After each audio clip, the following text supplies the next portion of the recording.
오늘 본문은 로마서를 넘어서 아마도 성경 전체에서 가장 무겁고도 난해한 이 주제를 담고 있습니다. 소위 하나님의 선택과 유기 혹은 이 창조주의 자유라는 주제인데요. 오랜 세월 동안 논쟁했고 지금도 논쟁하고 있으며 아마 주님 오실 때까지 이 논쟁이 계속될 주제라고 생각이 됩니다.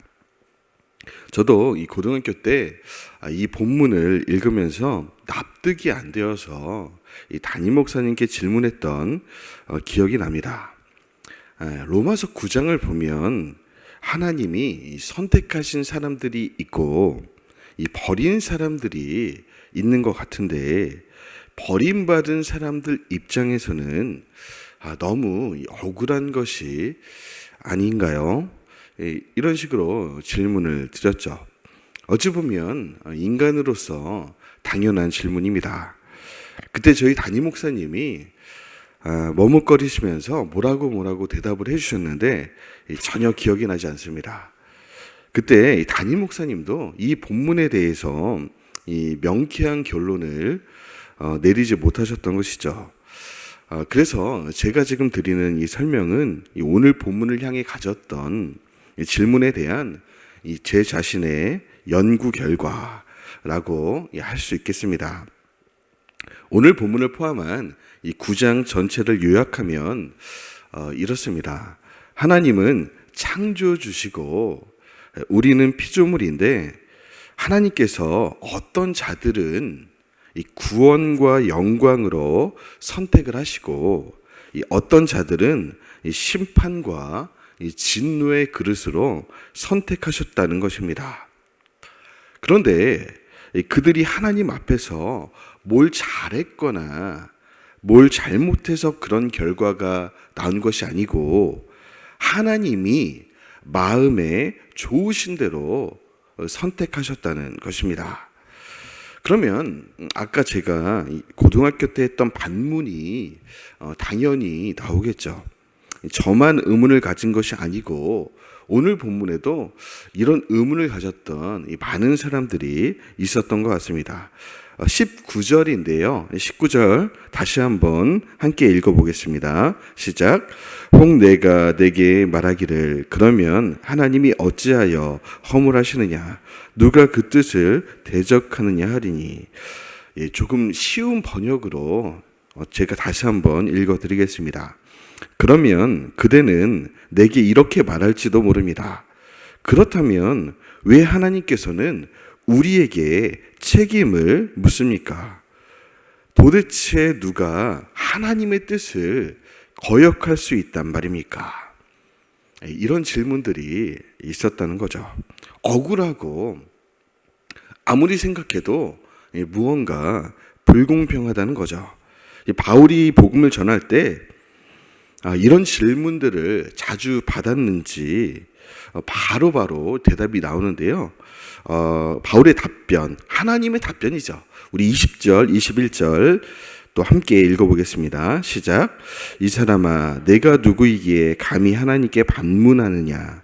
지음을 받은 물건이 지은 자에게 어찌 나를 이같이 만들었느냐 말하겠느냐?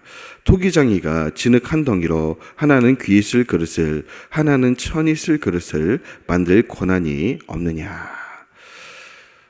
살벌하고 싸늘한 대답이죠. 아니 이 사람아, 토기장이가 어떤 그릇을 만들지는 토기장이 마음 아닌가?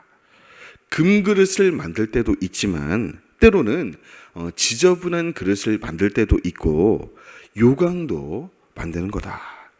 이 만들어진 그릇이 이 토기장이한테 나를 왜 이런 용도로 만들었냐고 따지는 것 받는가? 사랑하는 여러분, 이것이 바울의 대답이고 하나님의 대답입니다. 이것이 성경에 등장하는 소위 선택과 유기에 관한 거의 유일한 답변입니다.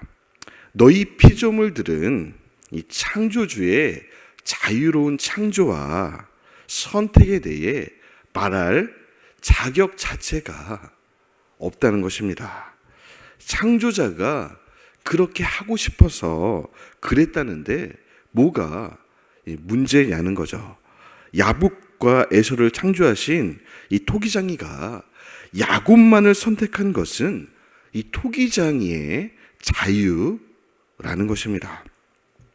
이집트 왕 바로에게는 이 재앙과 진노를 내리시고 이스라엘 백성에게만 이 구원의 은혜를 허락하사 온 세계에 하나님의 구원과 심판을 나타내신 것이 어떻게 비난받을 일이냐는 거죠. 혹시 마음속에 아멘으로 납득이 되십니까? 저는 그렇지 않았어요. 뭔가 이 속이 미식거리고 화가 나고 짜증나고 하나님께 대항하고 싶고 이해는 되는데 도무지 납득은 되지 않는 거죠. 어쩌면 우리가 그동안 생각하고 들어왔던 하나님과 오늘 본문에 등장하는 하나님은 전혀 다른 분 같습니다. 소위 공정과 사랑이라는 키워드에 전혀 부합하지 않는 하나님 같습니다. 그러나 저는 오늘 이 본문을 다른 쪽으로 좋게 해석하거나 설명할 방법이 없습니다. 그럴듯하게 우리 귀에 듣기 좋게 꾸밀 능력도 없습니다. 그렇게 할 자유도 없습니다. 이것이 하나님의 답변 전부입니다. 그저 하나님이 그렇다면 그런 것입니다. 그런데 한번 반대로 생각해 보시죠. 성경 안에 오늘 본문처럼 이해가 안 되고 몇 번을 생각해도 납득이 어려운 이런 내용이 있다는 것은 도리어 성경이 진실임을, 진짜임을 확인해 주는 사인은 아닐까요? 예를 들어 만약 제가 이단의 교주이고 이 성경이라는 책으로 제가 여러분들을 전도해야 한다면 저라면 이 로마서 9장 같은 내용은 과감하게 빼버리겠습니다. 로마서 9장만큼 여러분 전도에 방해가 되는 이 내용이 있겠습니까? 모르긴 몰라도 이 로마서의 1차 수신자였던 이 로마 교회에서도 하나님은 공정하지 않다. 바울이 하나님을 이렇게 소개하고 있는데 하나님은 공평하신 분이 아니야 하면서 교회를 떠난 사람들이 분명 있었을 것입니다.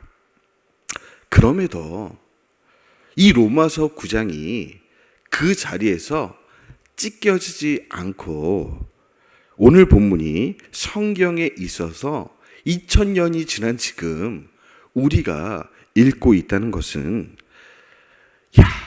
누가 믿든지 말든지 이 로마서 9장을 보고 기분이 좋든지 말든지 간에 진짜니까 기록된 거죠. 맞습니까?